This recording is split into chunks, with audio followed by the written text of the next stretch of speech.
a Zoom recording now, so this one will be available later. But Dr. Diana Christopulos is a dedicated conservationist who has held leadership roles in numerous environmental organizations, including the RATC, the Appalachian Trail Conservancy, the Roanoke Valley Pool Cities Coalition. She's served on boards of Blue Ridge Land Conservancy and Council of Community Services, and is a member of Roanoke Women's Foundation. She co-founded the McAfee Knob Task Force, a group of about 30 volunteers who, alongside of paid seasonal ridge runners, work to keep visitors safe and educate them about protecting natural resources. And she has also completed a through hike of the entire Appalachian Trail, and we're very glad to have her today.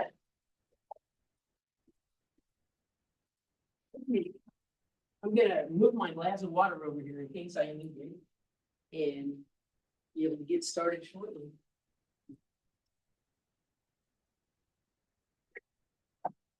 Okay, my main problem today is going to be that I know way too much. So I'm going to keep this to around 30 minutes. And if you have questions, I'll be happy to answer them either in the group or afterwards. And my email is on here, archivist@ratc.org. It's really great to see some of the people I know here. And a lot of them are in the show, kind of like a little family reunion for the Trail Club. And so that'll be a really fun part of it. So here we go. Just quick background on the trail itself, almost 2,200 miles long. It's a little different every year. From Georgia to Maine or the reverse, it covers 14 states and 25% of all the miles are in Virginia. Every inch of it has a maintaining club that built and maintains the trail, sometimes with the help of federal agencies and other times, like in our case, most of the time, by our own volunteers and other volunteer crews. Our club is all volunteer.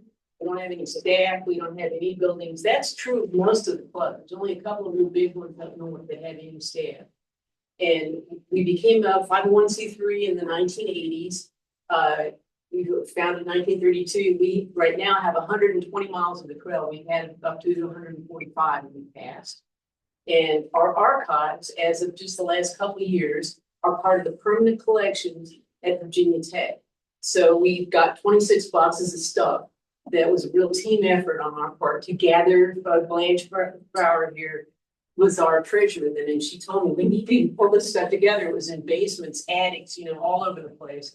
So then we scanned a lot of it because we didn't know when it would ever be digitized by tech. None of it has been yet. So everything you see here is something that we digitized, but the copyrights now belong to Virginia Tech. So our section starts and always has at Black Horse Gap, now on the Blue Ridge Parkway. It used to be called Black Horse Tavern Gap because there was a tavern there, which has been relocated to near Holland. Find it. We go all the way down to Crandon. We used to go as far down as Iron Mountain near Damascus. The history of the trail, there's two major players in the founding of it, and they couldn't possibly be any more different than they were. Ben McAfee was a landscape architect from New York who wrote an article in 1921. 1920 was the first year that more than half the people in the United States lived in an urban area. And he bemoaned the fact that there was no wilderness left in the East. And he wanted to create a trail, but also communities, kind of utopian communities that people could go to get away from the East. And then he was, by the way, worked for the Labor Department in Tennessee Valley, I believe. He was a government employee. And so was Myron Avery.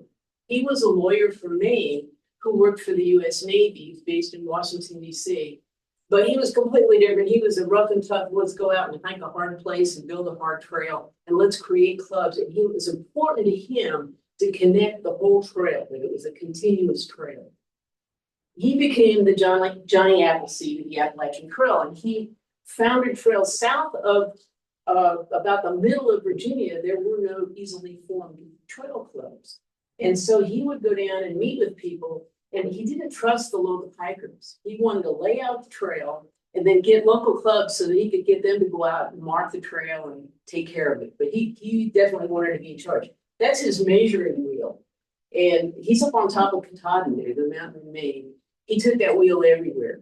Okay, he's really the first person to hike the whole trail because he measured it inch by inch. So the original plan of the AT, this is from Mills Kelly's book called Virginia's Lost Appalachian Trail.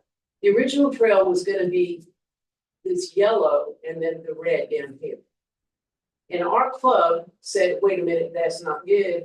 You need to put it over here on Tinker Cliffs, McAfee Knob, and Fort Lewis Mountain, and Moore Mountain, which is the highest mountain in the area, and then come back into the original route.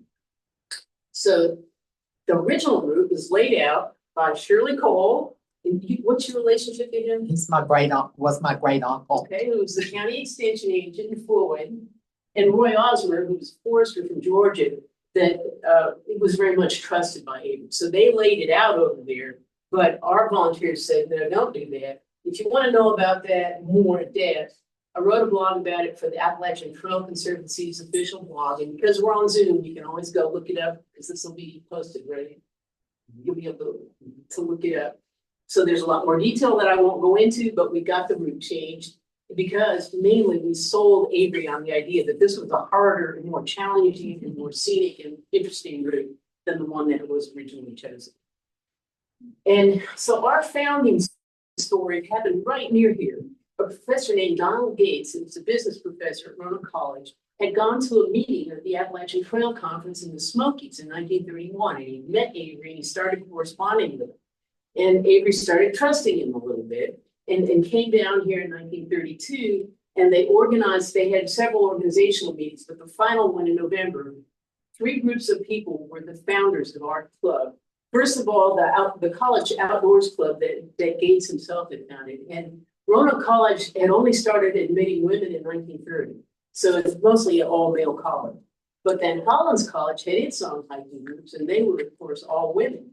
And then the Nomads, which is a group of U.S. Postal Service hikers who always hiked on Sundays because it's the only day they had off, and it was co-ed. Okay, so that was our 3 groups. And this graffiti here, I won't tell you exactly where it is, but it's very close to the trail. And it was written before the club was founded. This was written in April 1932. The Nomads hiked for health, Roanoke, Virginia.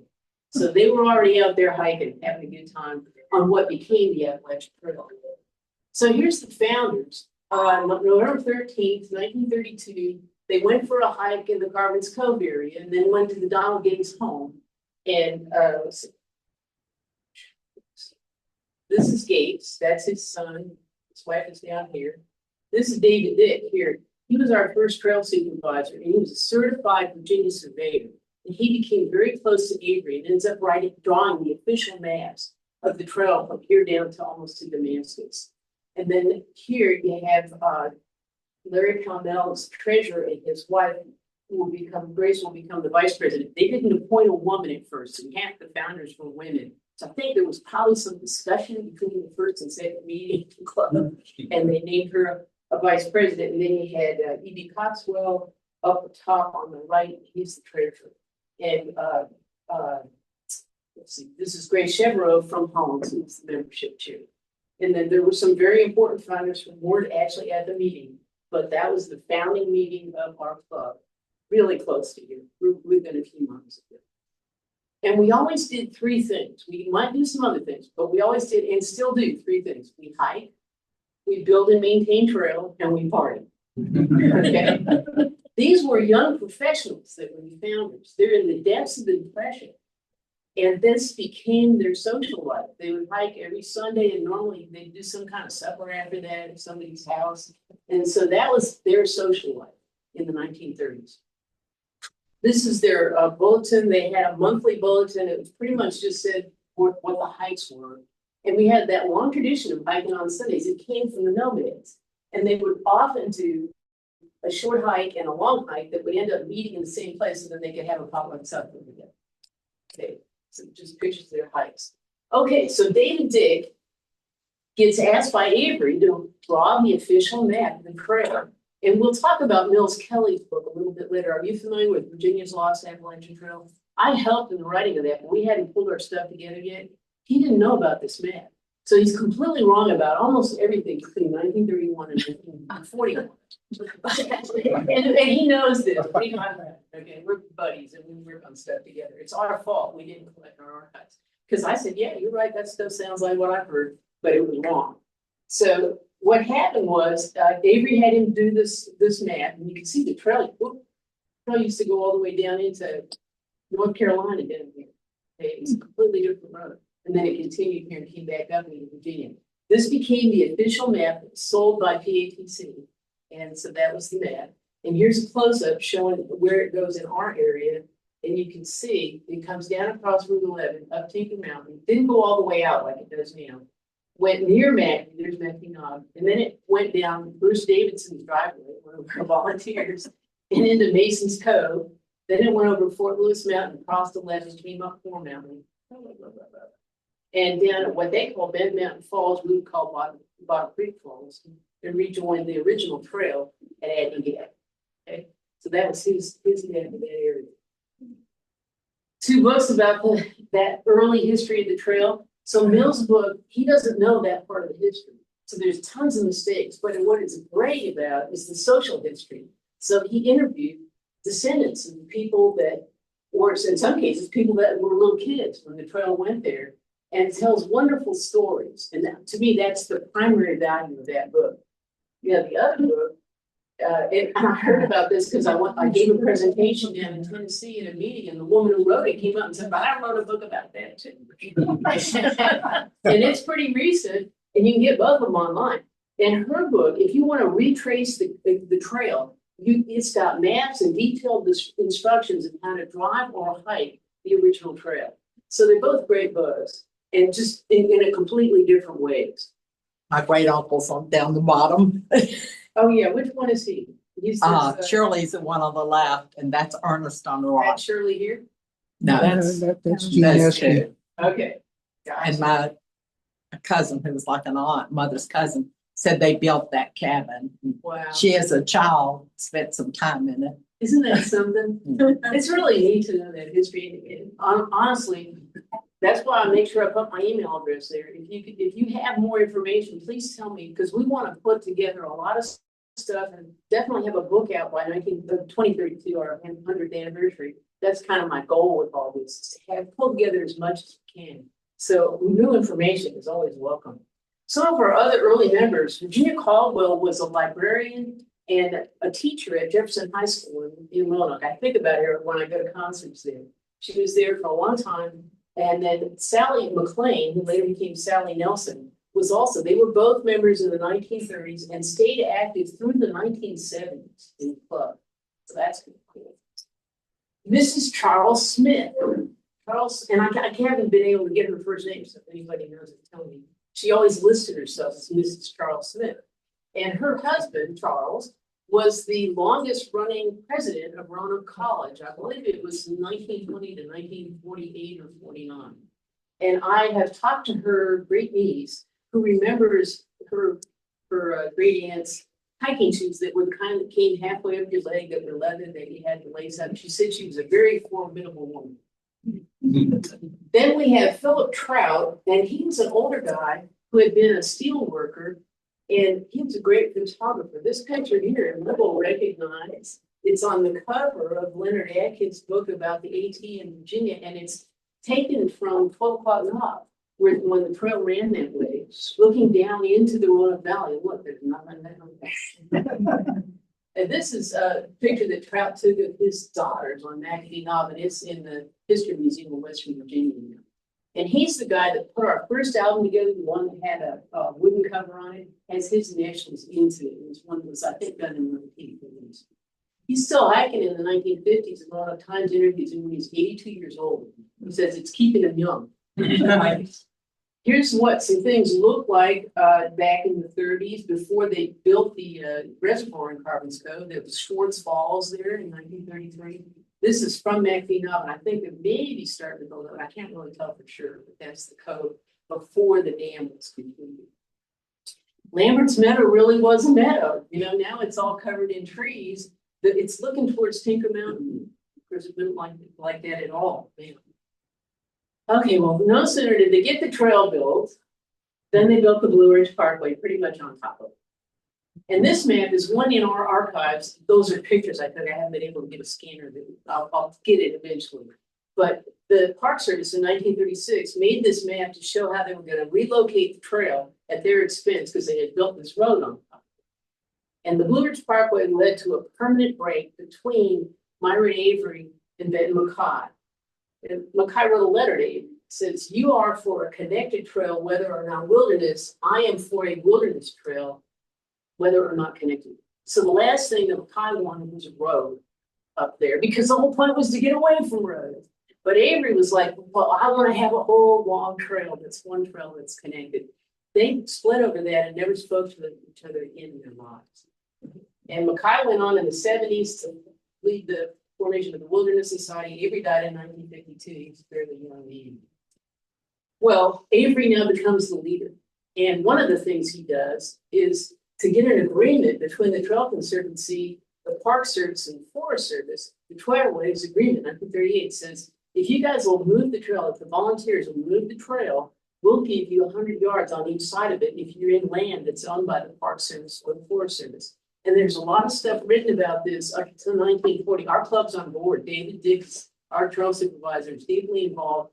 And they've got it all laid out what they want to do, move it over to the west, more like the blue line that you see there.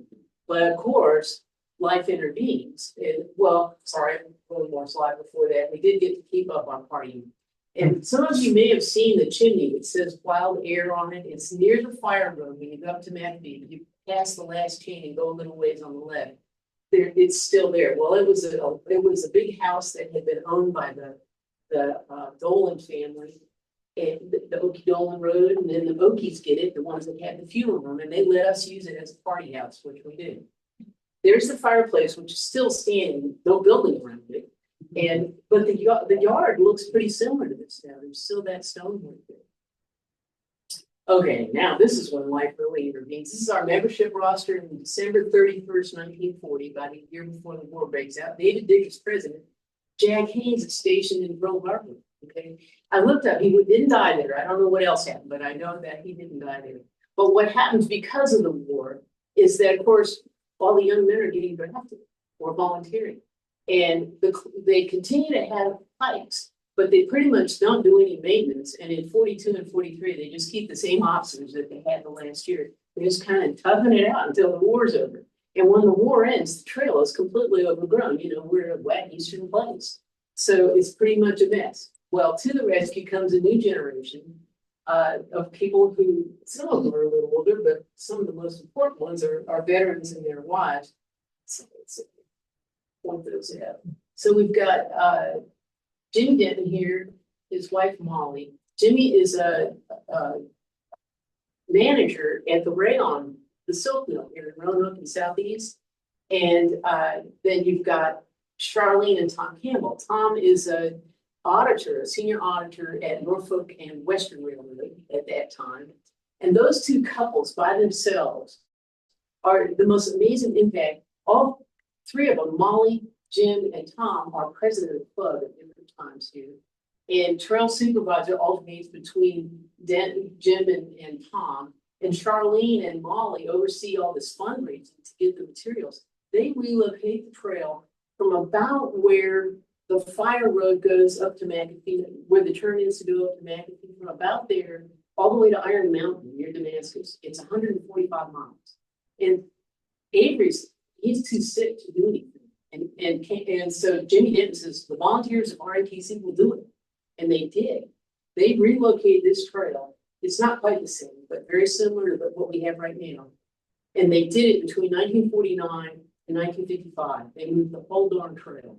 It was our volunteers that did it. Well, now for the first time, Dragon's Tooth is part of the Triple Crown, and it's recognized as a pretty neat thing to be able to hike all three of those. By the way, Campbell and Denton changed names on things, and the USGS followed suit. They let them do it. Dragon's Tooth, when they started this work, it was called Buzzard's Rock. And Tom Campbell thought, well, there's buzzard rocks all over the place, and that doesn't sound very interesting. So let's call it Dragon's Tooth. So that's why it's called that. There's some other name changes. They're pretty cool. We continued our party, and there's a guy named Irving Sachs who had a department store, Smartwear department store. This is the opening in I think it's 48. The police estimated 10,000 people, which looks like mostly women attended. It's located near Memorial Hospital and Crystal Springs Pump Station in Roanoke. Well, he also owned, this isn't it, it's out, this is in Newcastle, but it looks something like this. He had a place called Saks Folly, which was his retreat, and he would let our club had it for a weekend once a year.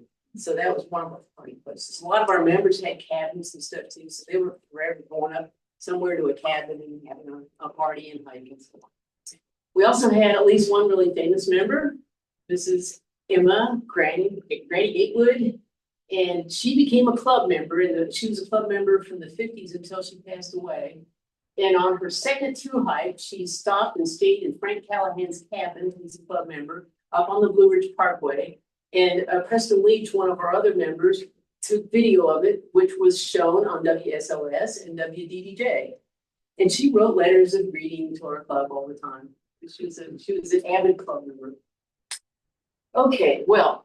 What's been going on is you've got a trail that becomes increasingly popular in the 1960s. It's the baby boomers. I was one of these people that started hiking right around then. Backpacking was like, yeah, well, we're overrunning the trail. A lot of other trails too, but this one's so accessible in the east.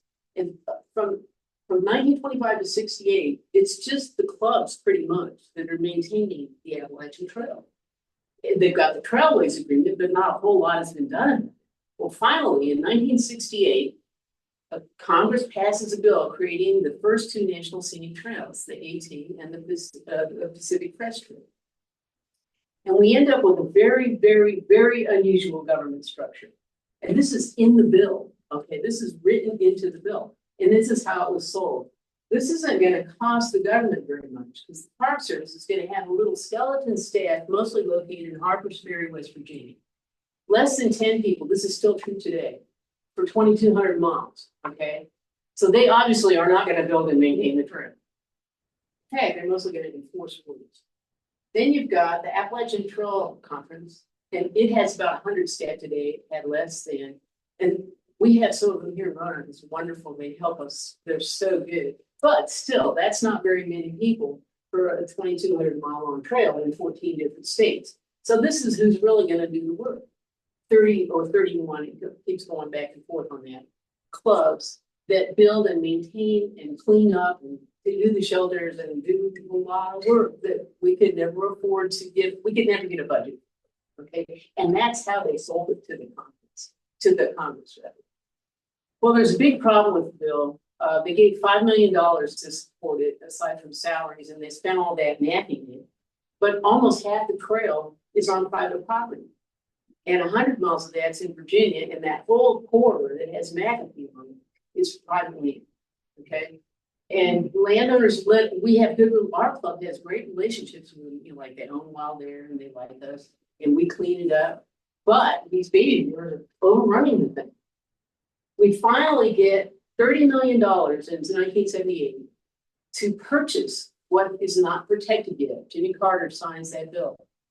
Okay, so we're going to be able to do it, except the landowners on McAfee Knob know that bill is going to get signed. And so the month before, they sent a certified letter to our president saying, we're closing the trail. We're taking the blazes down, and you guys can't hike on it, and nobody else can either. And the people who signed it were really prominent. Harry Johnson is a prominent local physician.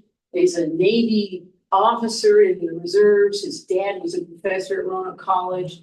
Cheryl Smith owns a sheet metal company in Salem. Charles Vail is a major prominent businessman. Raymond Robrecht is also prominent as an attorney, and he's a member of the state legislature. Okay, so they say we're closing it, and they copy the sheriff and they copy the state commissioner in charge of parks. What are we going to do? Dr. Bill Gorge, who I'll talk about later, was an Australian guy. He and his family came here, and he was a prominent leader in our club for decades. And so he advises our board, we can probably get this land because they've let us use it for so long. But meanwhile, the hikers are coming. And so we need to do something. And that's what they did. They built a temporary trail. So you come down, this is Dragon's Tooth here. Come down pretty much the Dragon's Tooth Trail, cross 311, take the North Mountain Trail, which of course still exists.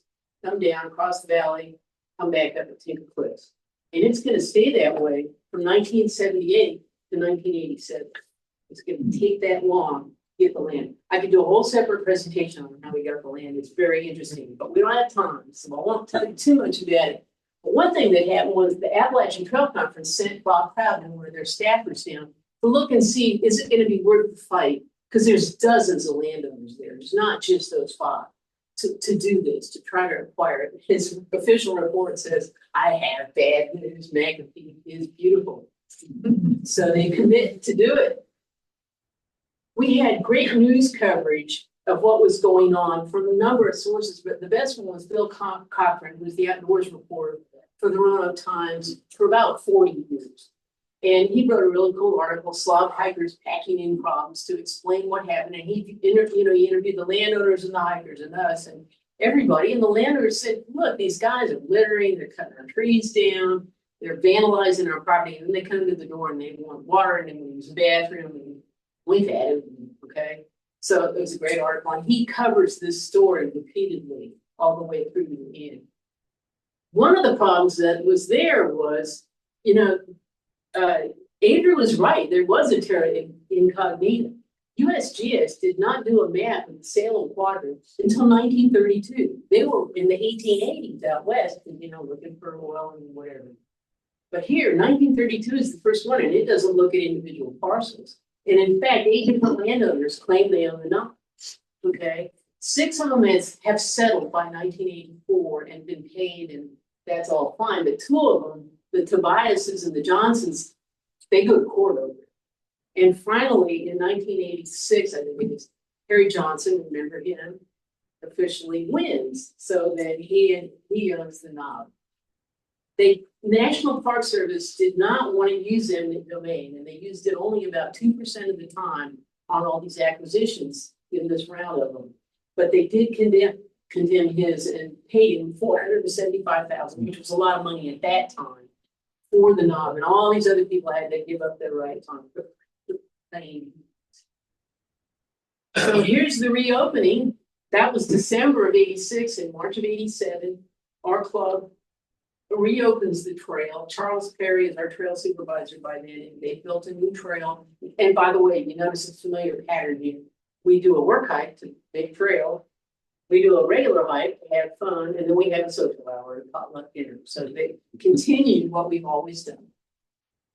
We got a lot of new responsibilities as a result of acquiring all these lands and 2 new positions on our board. The land manager, that's Bruce Davidson. The trail goes through his backyard, but he used to be older than not now. The land managers have to go out and measure the boundaries, and those aren't close to the trail.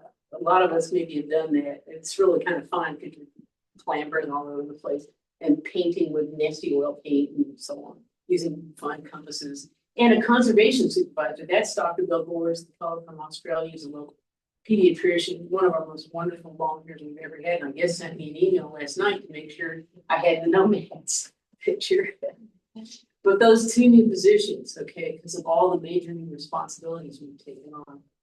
We also, the Appalachian Trail Conference, got paid ridge runners seasonally to come down here. And the first one on the left, Doug Weber, kind of interesting. He was only here from June to September. He estimated that 3,000 people hiked the trail, including weekdays. We get that many in one weekend. Okay. So that gives you a feel for how things change. And then Joe Kelly, so a local artist and trail maintainer for us, his brother Brian is the news editor for the Roanoke Times and also one of our very long-term volunteers.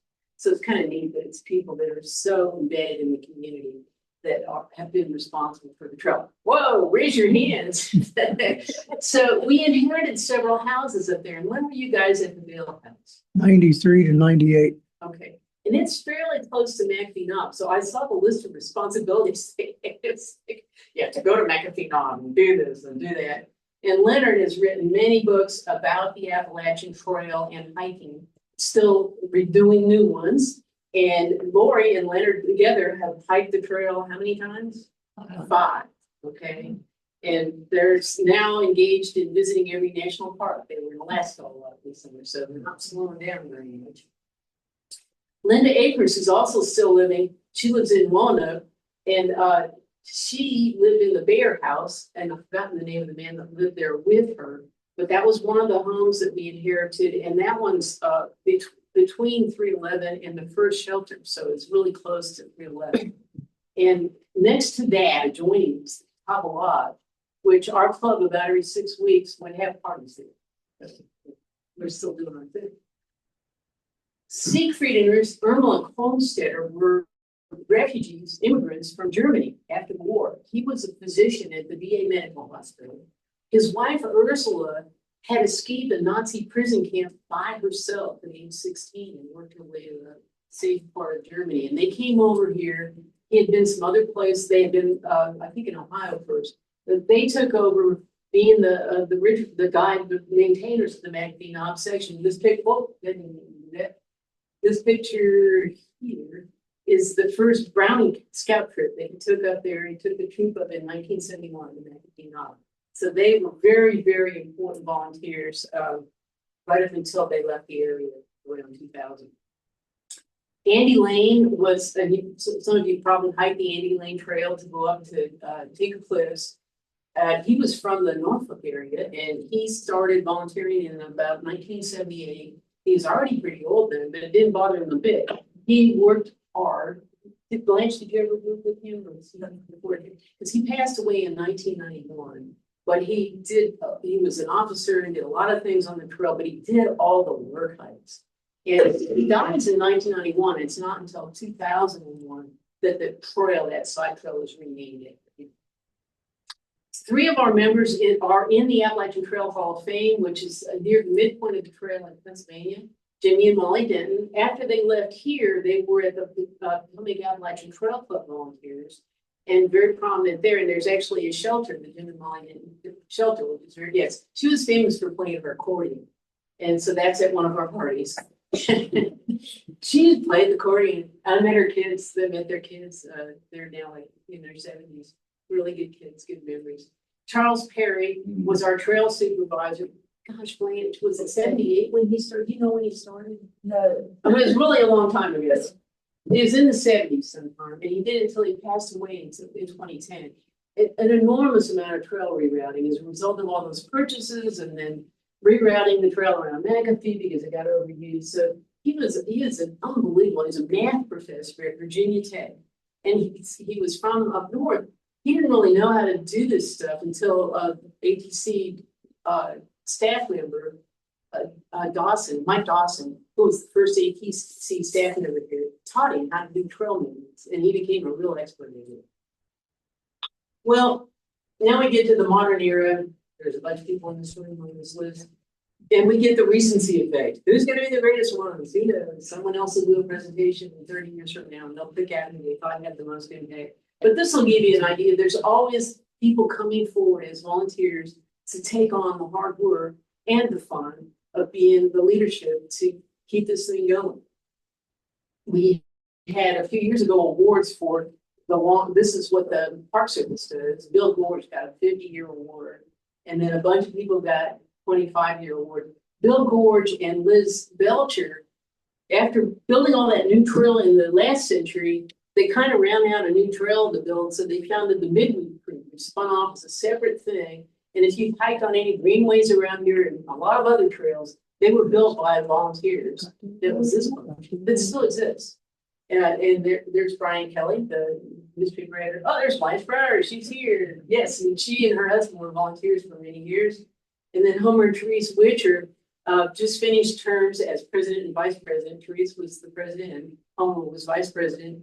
But they took care of our shelters for many decades. And also they've got their son Bennett on the board now, taking care of the shelter. So long-term commitments from our volunteers. Still having our parties. We do 2 indoor parties a year, the holiday one and then the annual meeting. And we have the Cornwall, there's Blanche again, where we celebrate the work of the trail crews in the summer. It's a lot of fun. And we have a new tradition. I think it's the second Wednesday of every month. It's on our meetup list. We have a hiker happy hour, and it's usually at either Old Salem Brewing or at Parkway, and anybody's welcome to come to that. We kind of got some media going. We've had our website for a long time. We put all of our hikes, social events, work hikes on Meetup, which is free to join. So if you want to find out what we're doing, you'll get notified if you sign up for that. And then we have a Facebook page with over 7,000 followers. So that's kind of good for us. We're not like, we don't have TikTok, you know, no Twitter. So if you want to do that, you can come help us. The final thing that's been added in 2005, now the trail corridor has been protected, is to its own, but the view shed and the areas around it and the cultural values and the natural values, those need to be conserved too. And so the conference changed its name, the Appalachian Trail Conservancy, to point out that that had become a primary objective. And our club has contributed to that. Andrew Downs of ATC staff gets the most credit. But just in the last less than 10 years, all this property's been added between McAfee Knob and People Cliffs, 850 acres. I've been in there. It's so quiet. I think it's quiet on the trail. It's really quiet in there.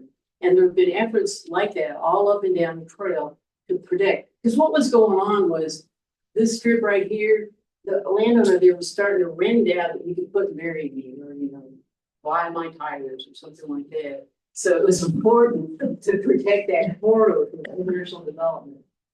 Another thing that we've done, and I know there's some people here that include myself that have been members, we've had such high visitation on the McAfee section that we created a task force in 2015 whose purpose is to do the same thing that the paid reclaimers do, but there's more of it. So we can do it, and we do it. We do the summer seasons, spring and fall the most, but we really do it year round. And we collect trash and we talk to hikers and we remove fire rings and report on is there water and, you know, the whole thing of eyes on the trail. And hikers know that we're there. We wear vests and stuff. So like when I do it, I'm sure that others have had that experience. People will come up to us and say, there's a guy with a drum up there, or, you know, a guy with a unicycle in one case, which I then texted the Brian Wilson, the National Park Service ranger who patrols that area, and he busted the guy on his way down. But I wouldn't have known about it unless the hikers told me. I want to give you some sense of how the partnership works here. To me, this is kind of the most fun aspect of the whole thing. Anybody who's worked with government groups knows the bureaucracy slows everything down. It's really incredibly slow. However, when you pull the groups together and work together, you can get amazing things done and figure out ways to get through the red tape. And the pedestrian bridge, the new one, how many of you have seen it? Have some of you walked across it? It's pretty cool, right? The first meeting that we got, VDOT got the money for it. And the first meeting we had was May 2017. And I was at that meeting. And so were a lot of people from all these organizations. VDOT got the money. The National Park Service was very important, but you can see that Trail Conservancy, the county, the city of Salem, Forest Service, different groups helped in one way or another for us to get this project done. And one of the things that happened was Park Service did a study about whether people would want a shuttle and would they pay for it. And the results of that enabled the county to get funding for the shuttle that we have. It's subsidized. It wouldn't have happened if the Park Service had done the study. We couldn't have done the study. So it gives you an idea of it's who can do it. It's really funny. We tried to do some long-term planning with the Park Service and they go, well, who would be responsible for X? And everybody that worked on it would say, well, it would depend. You know, it could be the Forest Service. It just depends on where it is and what the situation is. That's the beauty of the partnership is since we know each other and trust each other, when something comes up, we try to figure out who can do it. And that way we don't have to deal with as much red tape when we do stuff. Here's a cool example of the partnership with our end of it. On the left there is Jim Webb. Was our trail supervisor at the time. When the new pedestrian bridge was built, then we had to build a trail to connect it back to the AT on top of the hill. And Jim got online and he found that a museum in Western New York had torn up some curbing and they were willing to sell it pretty cheap. And not only that, they were willing to cut it to exactly the shape that he needed and how many steps he needed. And for almost nothing, he got it shipped down here. A local company took the receipt of it. Some local truckers brought it out here. The Trail Conservancy got some specialized people who knew how to work pulleys and stuff to get the slabs up from the fire road. And then Jim and his volunteer crews and some other volunteers built the steps. So when you walk on them, be aware that this was a partnership. If we had tried to do this with the Park Service, it would take 5 years. You know? So we didn't do this. Oh, look. So some of you have probably been on the fire road there that goes, that was built by the Civilian Conservation Corps, by the way. And was the trail at one point, back in the fifties, and later. So the thing got all messed up, and you want to say something about that? I think your slide says it all. All right, well, the coolest thing was, he pays this guy $11,000 to do all this leveling out and, fix it up, make it better. And then 25 volunteers, including Pete, I was one of them too, go up there and make sure hikers aren't there and aren't gonna run into it. We would have had to hire those people. It would have cost $35,000. Instead, it costs $11,000 and none of it is taxpayer money. Okay, did we get a grant for it? We got some reimbursement. That's what I was thinking, yeah, but our club initially paid for it, so this gives you an idea of how nimble we can be by the kind of partnerships that we get. What we're doing right now, the second shelter in from the road is the Catawba Mountain Shelter. And what was happening was we had campsites over here, but they weren't marked, and so it was just spraying out all over the place. So what we're doing is we're building tent pads. And it's pretty well along. I'm not sure, maybe next year it's gonna open. But it'll be a much better experience for the campers because they'll have a little more solitude, a nice flat place, and it'll keep it away from the trail, the trail. Okay, so if you're not already involved, and I know quite a few of you are, but if you're not, and you'd like to and be aware of what we're doing, there's really 3 clubs that maintain trail in our area. Our club, RATC.org, and I do have the flyers on a lot of the seats, and you can pick one up there if you want one. And we welcome your membership. We can always use them. We have between 600 and 700 members, and we have all kinds of activities. It's really kind of fun. The Piedmont Appalachian Trail, they're far south of us, but they're great folks based in North Carolina. Outdoor Club of Virginia Tech, if you live in Blacksburg area, they have that Peters Mountain. A lot of us are members of both. So we got 3 clubs that are pretty active in our region. And that's all I got to say. Happy trails to you.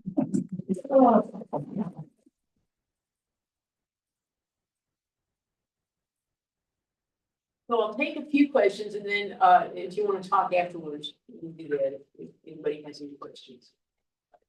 Or wants to make a statement. Y'all good? Well, then thank you. No, Yo, whoa, I Pete. can't let you go. All right. So as a co-maintainer of the fire road, I'm fascinated and don't know, was there ever a fire tower on Catawba Mountain? Maybe you or Leonard knows more about that. I don't think so. Not that I've ever heard of. No, I don't think there was. Most places, if a road is named, it is called a fire road, it's because it leads to a fire tower back in the day. And so anyways, a curiosity of mine, why do we call it? Here's my guess, okay? Here's my guess. I have a map that David Dick drew of the road that was used to access Wild Air. It's where the old Oak Building Road came up, and it's like this, and it's still an amazing road. But I'm betting that the landowners up there wanted a fire truck to be able to get to them. That's what I've always thought that it was. Yeah, and there's some nice houses up there. Yeah. And so like Wild Air was probably the nicest one. It's the hardest to get to, East Okie Dolan Road. So this way, gee, you think they would have any influence over the CCC and the Catawba Valley? I think they probably would. Okay. That's my guess. You think so too? Yeah. Okay. Okay. All right. Thank you guys. I will give a plug. I'm giving a pictorial history of the AT in Virginia at the club's December 13th Yes, potluck our dinner. supper. So it's a pictorial history of the AT, showing the history of the AT all through the state of Virginia. So if you're going to be coming to the potluck club, And he's done a whole book on that. And he's a really great presenter. And if you get on our meetup site, you can see when and where it is. And it's just easy to come. It's open. Yeah. Diana, did they have the same kind of property issues in other states that we had in Oh, yeah. Virginia, or were we just? No, that was the reason for that 68 bill, that's what was happening all over the place. Parts of the trail were getting closed. Yeah. And I have a long interview with Karen Wade, who was the woman who was placed in charge of the acquisitions in the South. I taught a course at Hollins University in 2020 with Rupert Cutler on public history of environmental public policy, and my students found Karen Wade was still alive in Montana. She had gone on to become superintendent of the Great Smoky Mountains National Park, director of the Park Service for the entire Western region, and the superintendent of the Elias Wrangell Park in Alaska, which is like bigger than almost all states. And she retired in Montana, and we did an hour-long interview with her, which I've got on video. It's part of our archives. But she really talked about how they'd had a bad experience, left people feeling very mad about the Shenandoah and Great Smokies National Parks. They pretty much went in and used the eminent domain indiscriminately. They said, get out of here, we're taking your property, we're gonna tear your house down. And so they spent from 78 until almost 1990 negotiating. And I'll tell you real quick, one other thing. So some of the other properties were over in Giles County in Sinking Creek Valley. They wanted to get across the valley.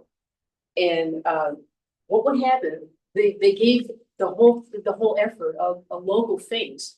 So if you were a landowner anywhere along here, the first letter you would get about this would be from our president, not from the Park Service, okay? Not from the Trail Conservancy, from a local person saying, hey, Pete, we're looking to relocate the trail. And so then they would come talk to you. It would usually be one of our volunteers with some kind of a staff person. And then they kept little cards about what happened on those. And some of them were like, my husband's got a gun, don't come back. Yeah. And Karen Wade in the interview talked about one she went on over in Giles, where they had her at the kitchen table, and they're talking to this woman, and she can see the husband cleaning his gun in the kitchen. They just talk and say, we'll move it, we'll move it this way, we'll move it that way. And so they only ended up with a 2% condemnation. Like that one with Harry Johnson was like, he's not gonna do it. But I think that's pretty good. And you would hope that would be how the Park Service would operate. All right, I'll let you go now. Thank you. Thanks, Dan.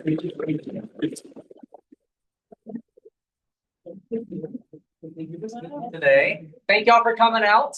Like I said, go swag next week and get your tickets while you're here today. Otherwise, we're here till 4, explore the museum. We got 5 floors of history to see. Thank y'all for coming out. Appreciate it.